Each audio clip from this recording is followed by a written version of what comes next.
Salut les gars, c'est les deux paysans français, comment ça va? Bah écoutez, nous ça va nickel.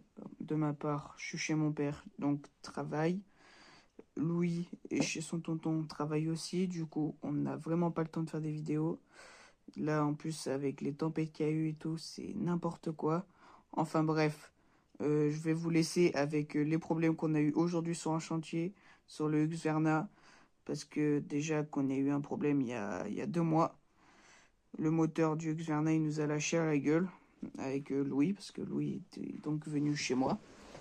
Du coup, le moteur, il nous a lâché à la gueule. Et, euh, et là, cette fois, c'est la... Je vous dis pas plus. Vous allez bien voir. Allez. Bon, salut les gars. Bon, on se retrouve le lendemain avec le petit café. On vient juste de se réveiller. Hier, on n'a pas réussi à dormir. Enfin bref, ça nous intéresse pas. Ici, on est pour parler de ce que j'ai parlé de hier. Du coup, on y va. On se retrouve là-bas. Allez, à tout de suite. Impeccable, on est arrivé. Donc, du coup, attendez. Voici le Husqvarna, un tracteur frontal qui fait 98 cm de coupe. C'est à peu près équivalent à 1 mètre, 1 mètre 10 de coupe.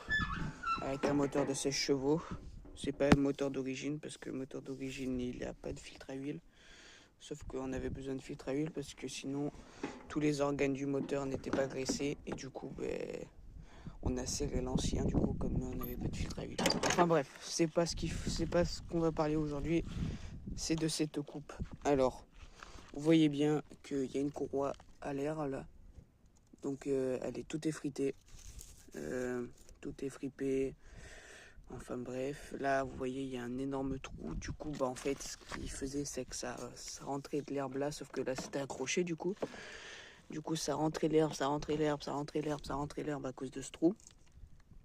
Et du coup la courroie elle avait du mal à tourner. Et du coup hier on est tombé en panne sur hier matin on est tombé en panne sur le chantier. Comme je vous ai dit. Donc en fait tout simplement c'est que avec les frottements de l'herbe et de la courroie s'est mise à coller après la poulie.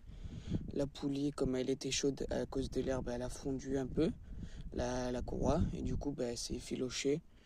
Donc en fait, là, il y en aurait à peu près pour 800 euros de réparation.